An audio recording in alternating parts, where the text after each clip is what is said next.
nitara urusaku ntimidundumbuza gutekereza ndi mu cyumba cya gitadowa yanjye ndabona byinshi nubwo byose bisa nka ryayerekwa ariko hari mwe bisa nibihurirana nanjye byanteye kwibaza wumvise uko hakurya hari ya Captain Charles yarahiriye kwivugana mama Samia General Makenga nawe ngagakora nk'ibyo kuri Kisekedi nawe senga by'amabaye y'urwererane Kongo yategeye Donald Trump ababizi bakemeza ko umunyamerika atiteguye kuza kurasa ni Kongo nabyo mbigusobanurire nawe senga uko buri gihugu kipanze kuri defense u Rwanda na Uganda bo ubutumwa bukaba bumwe urabizi bro ntongere ko utazi ko General Never we ngari gukina amakarita abiri imwe ngikaba katwa nubwo arimo kuribwa uko akiniye kose naho si byabwa buhanuzi twumvise tukikanga Museveni ngagasaba ko yagira ibyarangiza urabwibuka umva ndareba rock scheme nkabona Iron Dome y'u Rwanda hakuriye kwa Makenga nkabona abana ntibiteguye kurekura byose nabizo nkabona Kisekedi arabyina umutaho ari nako ngo meza 7 igisirimba ndimo kucyumva Kinshasa amazina yanjye ni Chris Kame ngwayikaze.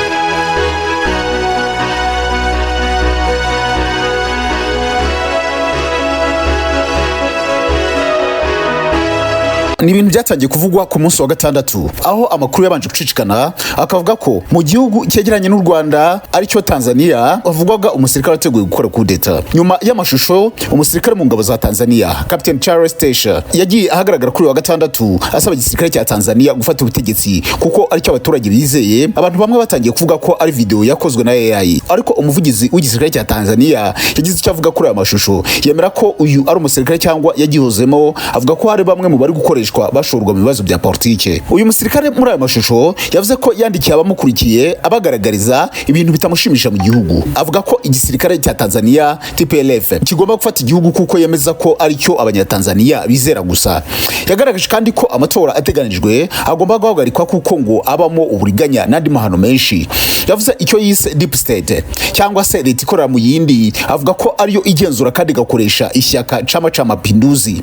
Yavuze ko ari abantu batanu bagomba gutabwa muri yombi bakajyanwa muri gereza bayobowe na Jakaya Kikwete Murisho wahoze ari president wa Tanzania, ndetse yongeye ko bagomba gukorwaho iperereza ku rupfu rwa president John Pombe Magufuli wapfuye muri COVID muri 2021. Nyuma y'ayo mashusho umuvugizi w'igisirikare cya Tanzania Colonel Bernard Masala Mulunga yagize ati igisirikare cya Tanzania TPLF kiramenyesha abaturage ba Tanzania ko hagaragaye abantu bamwe bakoresha imbuga nkoranyambaga bagashyiraho ibintu bishishikariza ingabo kwivanga mu bibazo bya politike. Byongeye kandi bimwe muri ibi bivugwa n'abantu bari mu bijyanye n'igisirikare bimenyekanisha nk'ingabo bakuwe mu gisirikare kubera imyitwarire mibi ndetse no kwishora mu bikorwa bya politike n'ubuhirimbanyi. Muri urwo rwego TPDF irashaka kumenyesha abanyatanzania ko ikomeje inshingano zayo ziteganywa n'itegeko nshinga mu bunyamwuga ndetse n'ubunyangamugayo ubudahemuka n'ubutwari dukurikije indahiro yacu. Aya mashusho amaze kujya hanze abantu bamwe bamushimiye kandi bagaragaza ko bishimiye ubutumwa bwe, bavuga ko bamuri inyuma kandi bashyigikiye ibyo yakoze, nubwo benshi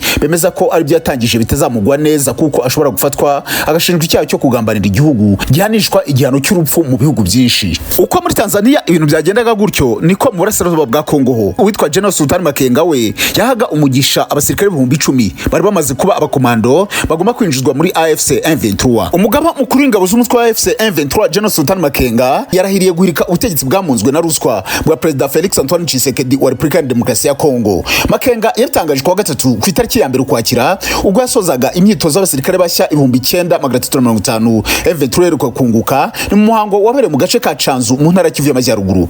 Makenga kandi yongeye kugaruka ku bibazo bitandukanye bimaze igihe byugarije RDC, ashimangira ko iyi ariyo mpamvu M23 RK yahagurutse kugira ngo ishyire iherezo kuri imiyoborere mibi no kuzana impinduka mu gihugu cyacu. Yakomeje agira ati intego yacu yonyine no kugira ubushobozi bwo guhirika ubutegetsi bwamunzwe na ruswa bwa Kisekedi hanyuma tukubaka igihugu cyubaha uburenganzira n'ibyifuzo by'abaturage. Makenga yuzemo ko bari abasirikare bashya M23 yungutse bari muri gahunda ngari yuriya mutwe yo kurema igisirikare cy'umwuga kandi gifite discipline kizashobora kurinda abaturage bo mu burasirazuba bwa Kongo bamaze imyaka myinshi bugarijwe n'ikibazo cy'umutekano muke.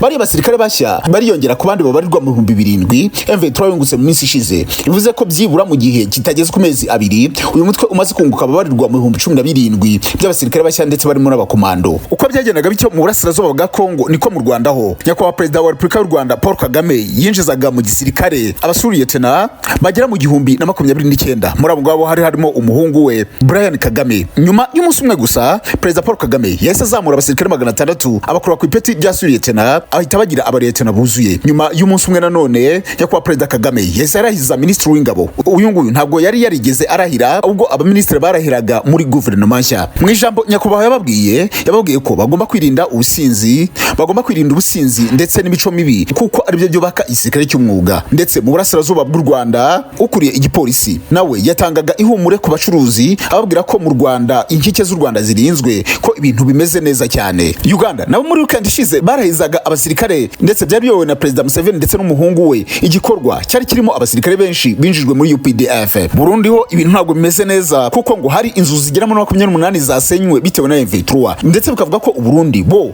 bari gutegura abasirikare bo kohereza mu burasirazuba bwa Kongo. Icyakora ku munota wa nyuma Kongo yanze nayo gusinyana amasezerano n'u Rwanda, amasezerano arebana n'iby'ubukungu. Bivuga ko Republika Demokarasi ya Kongo yanze gusinyana ku munota wa nyuma amasezerano yerekeye gahunda ihuriweho yo guteza imbere ubukungu mu karere yagomba gusinyana n'u Rwanda. Muri iki cyumweru nibwo ibihugu byo byagomba gusinyana ari amasezerano akubiyemo ibijyanye n'urujya n'uruza rw'amabuye y'agaciro, gusangizanya ubunararibonye mu gucunga parike z'ibihugu, ibikorwa remezo nk'amashanyarazi ndetse n'ibindi. Nyuma y'ibiganiro bya nyuma byahuje intumwa z'ibihugu byombi kuwa gatatu ku itariki ya mbere Ukwakira. Iyi gahunda ikubiye mu masezerano y'amahoro Kigali na Kinshasa byasinyanye Washington muri Leta Zunze Ubumwe za Amerika ku 27 Kamena uyu mwaka. Ibiro ntaramakuru Reuters by'Abongereza bivuga umwe mu bayobozi wo ku ruhande rw'u Rwanda yavuga ko nubwo inyandiko yari amasezerano yamaze gutunganywa byarangiye nta kigizwe kuko Kongo yanze gusinya. Yagize ati amatsinda yaganiraga yari yamaze kurangiza inyandiko y'umushinga w'amasezerano ya LEF, gusa mu buryo bubabaje Kinshasa yafashe icyemezo cyo kutayisinya ku munota wa nyuma. Dufite icyizere ko amasezerano ndetse n'uburyo Amerika ikoresha mu buhuza, kandi turizera ko amasezerano y'ubukungu azasinywa, inzira y'amahoro igomba gutsinda.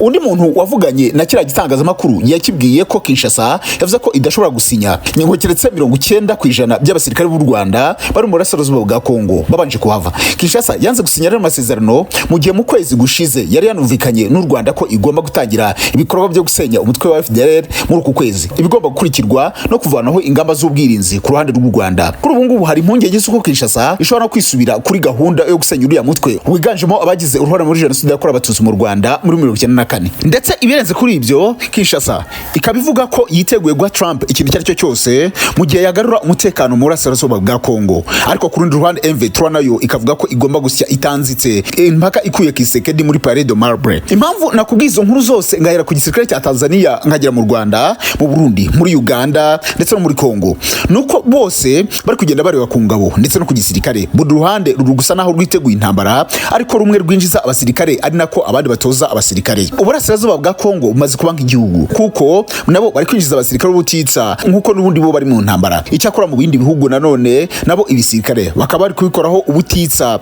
nka gahunda itahiwe. Ese bwa buhanuzi bwavuzwe ko muri EAC ubutegetsi bumwe cyangwa se bubiri bushobora kuvaho bwaba rubuhe? Ese yaba uyu mwaka muri 2025 nkuko byavuzwe na wa muhanuzi wo muri Ghana? Reka tubitega amaso.